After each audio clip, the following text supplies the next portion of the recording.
Good evening, everyone. Treasure Troller here from the militant state of Michigan, where our governor and dictator enacted laws specifically aimed at Treasure Troller so he cannot drive and vlog at the same time. I wanted to talk a little bit about sort of the society issues that are things that are going on sort of in the news cycle, but they're very much I guess society related, and that of course you have the left going batshit crazy about Florida and its supposed rewriting slavery, that because someone knew how to horse shoes, as a slave, their life would be better. And then, of course, the Jason Aldean song about trying it in a small town. I don't think you can consider it racist and shit unless you live in a small town. I don't know. But anyways, they're all batshit crazy about that. So you think that should be enough? You think the left has insanity has the market cornered in insanity, but no, Jesus Christ. You know, I really like listening to Jason Whitlock in his Fearless show. It comes on 7 o'clock Eastern Standard Time. If you've never listened to it, I would suggest giving it a listen. A lot of times it's a good show, but I feel like he's the reincarnation of Promise Keepers a lot of times, where everything must be seen through, unless we're talking about sports, and sometimes it's through sports as well, but everything needs to be seen through a biblical perspective. Yeah, everything is, it's all about idolatry, or it's satanic. It doesn't have a biblical perspective or biblical worldview. Oh my God. And a lot of times it's just, you can kind of pass over it or say, okay, Jason, I get where you're trying to come from. You want to have sort of that Promise Keepers thing on it. But after tonight's episode, the only thing I can come up with is Jason Whitlock is turning into the purity shaman. And I mean, I always say it's the purity. I don't want to say evil. I was like going, is he the evil shaman? He's pointing out evil.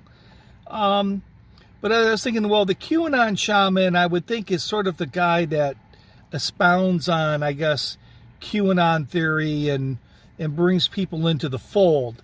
So that doesn't sound like an evil shaman. That sounds more like a purity shaman.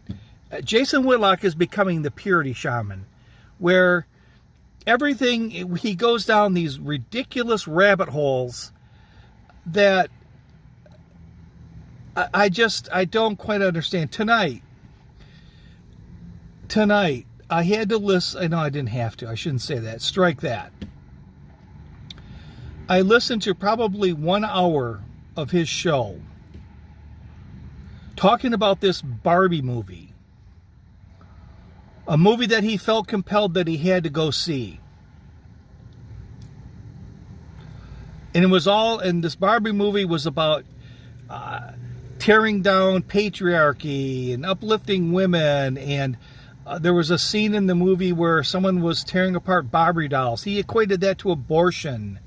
Going down all the rabbit holes of societal ills and coming out on the other end with, this is a movie that's trying to uplift women and downgrade men, and pro-abortion, whatever. It's all the ills of society are coming out in this fucking Barbie movie.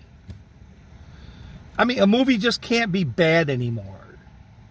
It's just not enough to say, oh my God, this is just a really bad movie. I'm not even going to comment on it. I saw it. It's really bad. I wouldn't suggest seeing it. That's not enough anymore.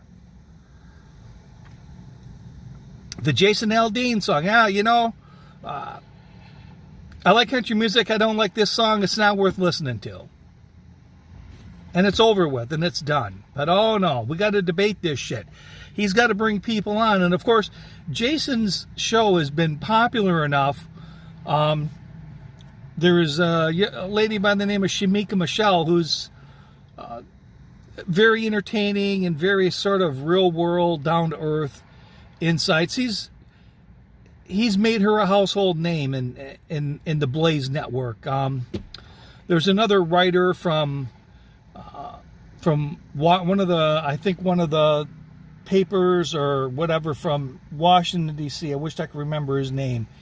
But he's gotten him on other shows because of he's a very intelligent, very well-spoken individual. Royce White, the former NBA basketball player, has been on here and has been on his show and probably helped promote his podcast.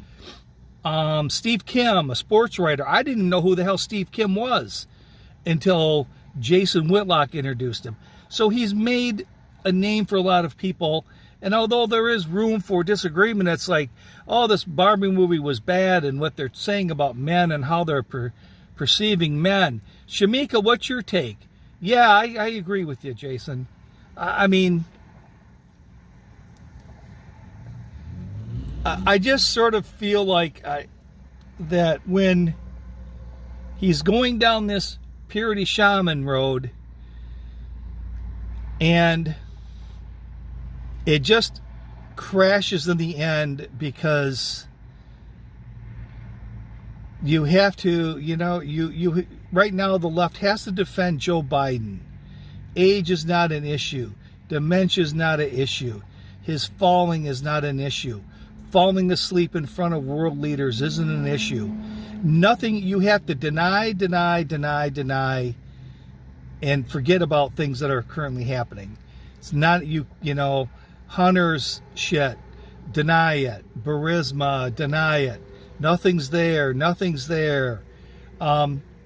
You get to the point where people just no longer believe you.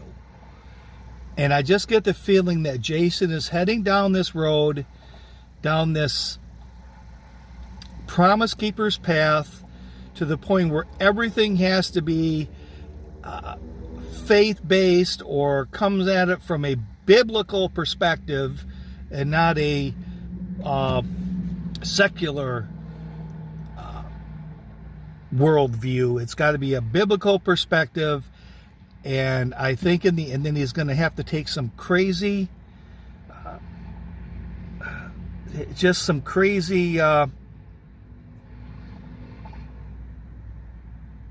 beliefs, I guess, or hold some crazy type beliefs where it's just going to alienate a lot of people, and that'll be the end of Jason Whitlock. And I hate to say it, and I don't want to see it happen, but this to me could be a turning point in Jason's show, where you spend 2 hours talking about a fucking bad movie, trying to go down all these rabbit holes.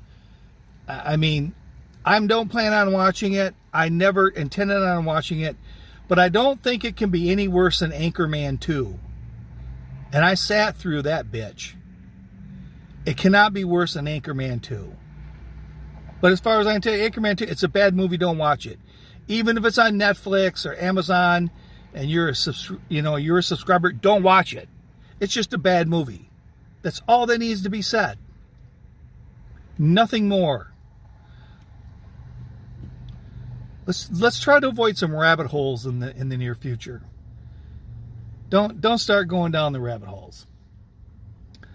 So with that, this is Treasure Troller saying aloha and good day.